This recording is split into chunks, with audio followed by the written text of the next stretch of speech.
Trump ఏం చేస్తున్నాడంటే Pakistan field మార్షల్ని Iran పంపించి తన తన వైపు నుంచి డీల్ చేయమన్నట్టుగా మాట్లాడుతున్నాడు. అంటే పాకిస్తాన్ని కొంతవరకు ఇరాన్ కూడా ట్రస్ట్ చేస్తూ ఉంది. ఇరాన్కి పాకిస్తాన్కి కూడా అనేక రకాల సంబంధాలు ఉన్నాయి. అట్లాగే గల్ఫ్లో కూడా పాకిస్తాన్కి మంచి సంబంధాలు ఉన్నాయి. అంటే ముస్లిం వరల్డ్లో న్యూక్లియర్ వెపన్స్ ఉన్న ఏకైక దేశం కూడా పాకిస్తానే. సో ఈ మిడిల్ ఈస్ట్లో పాకిస్తాను లేదా వెస్ట్ ఏషియాలో పాకిస్తాను ముస్లిం కంట్రీస్కి నాయకత్వం వహించాలనే ఆలోచన కూడా ఉంది. రెండోది ఇజ్రాయెల్కి ఎనిమీగా కూడా ఉంది. కాబట్టి పాకిస్తాన్ ఇరాన్కి చర్చలు అనేవి జరుగుతున్నాయి. ఈ నేపథ్యంలో ఇరాన్ కూడా కొంత తగ్గాల్సిన అవసరం కనబడుతుంది. ఎందుకంటే వాళ్ళ ప్రెసిడెంట్ పెజెష్కిన్ చెప్పింది కూడా 20 ఏళ్ళు మా పునర్నిర్మాణం జరగాలంటే కనీసం 20 ఏళ్ళు పడుతుంది అన్నాడు. ఇప్పుడు ఇరాన్ కూడా గట్టిగా కూర్చుంటే అది ఇంకా మళ్ళీ వార్ కానీ మొదలైతే మళ్ళీ నష్టం ఇరాన్కి పెద్ద ఎత్తున ఉంటుంది. ఇరాన్ అయితే గట్టిగా నిలబడింది, 40 రోజుల పాటు యుద్ధం చేయగలిగింది. ఆ దేశంలో ఎంత నష్టం జరిగినా ఇరాన్ దృఢంగా నిలబడింది. అమెరికాని ఎదిరించిన మొనగాడుగా ఇరాన్కి పేరు వచ్చింది. కానీ నష్టం కూడా ఆ స్థాయిలో ఇరాన్కి జరిగింది. అందుకని ఇరాన్ వైపు నుంచి ఏంటంటే ఇది మళ్ళీ పునరావృతం కాకుండా ఒక శాశ్వత పరిష్కారం కావాలి.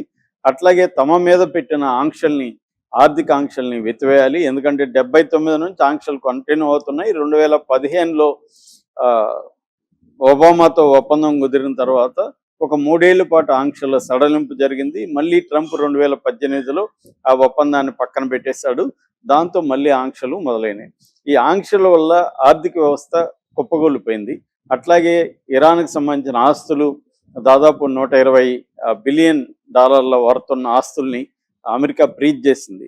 సో ఆ రకంగా ఇరాన్కి చాలా లాసు, వాళ్ళ ఆర్థిక వ్యవస్థ కుప్పగొల్లింది. దాంతో ఇంటర్నల్గా ఇరాన్లో నిరసన కార్యక్రమాలు కావచ్చు, లేకపోతే ప్రభుత్వ వ్యతిరేక ప్రదర్శనలు పెరిగింది. దాన్ని తీవ్రంగా ఇరాన్ అణచివేయడం వల్ల ప్రజల్లో వ్యతిరేకత వచ్చింది. సో ఇది మళ్ళీ కూడా వచ్చే అవకాశం ఉంది. ఎందుకంటే ఆర్థిక వ్యవస్థ కుప్పగొలినప్పుడు ప్రజల జీవన ప్రమాణాలు దారుణంగా పడిపోతాయి, నిరుద్యోగం ఎక్కువైపోతుంది, నిత్యావసర ధరలు పెరిగిపోతాయి. దాంతో ప్రజలు ప్రభుత్వం మీద ఆగ్రహం వ్యక్తం చేయడం అనేది మనం అనేక చోట్ల చూస్తున్నాం. ఇటు బంగ్లాదేశ్ కానీ, నేపాల్ కానీ ఈ మధ్యకాలంలోనే చూసాం. సో అందువల్ల ఇరాన్ కూడా అవన్నీ ఆలోచించుకొని పట్టువిడుపులతోనే వెళ్ళే అవకాశం కనబడుతుంది. ట్రంప్కి ఏంటంటే ఒక మర్యాదపూర్వకంగా, ఒక గౌరవప్రదంగా యుద్ధం నుంచి బయటపడాలి. తను అనుకున్న లక్ష్యాలు ఏవి కూడా నెరవేరలేదు ఇరాన్లో. ఇరాన్ని 20 ఏళ్ళు వెనక్కి నెట్టగలిగామనేది తృప్తి తప్ప తనకి ఇంకా ఏ లక్ష్యాలు నెరవేరలేదు. తను చెప్తున్న రిజిమ్ చేంజ్ జరగలేదు.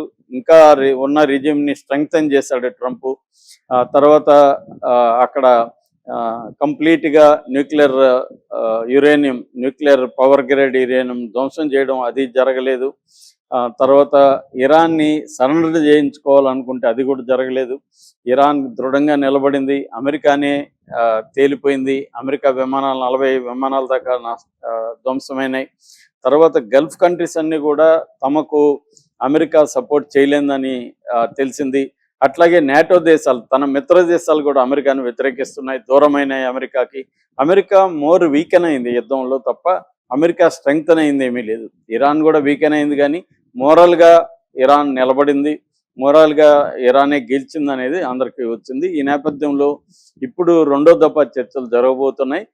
దానికి ప్రిల్యూడ్గా అంటే ముందుగా అసీం మునీర్ వెళ్ళి గ్రౌండ్ ప్రిపేర్ చేయడానికి ఒక కామన్ గ్రౌండ్ ఈ డిమాండ్స్లో ఎలా వెళ్ళాలి అనేది ముందుగా డిస్కస్ చేసుకుంటే అసలు చర్చలు ప్రారంభమైనప్పుడు త్వరగా అవి ముగిసే అవకాశం ఉంది.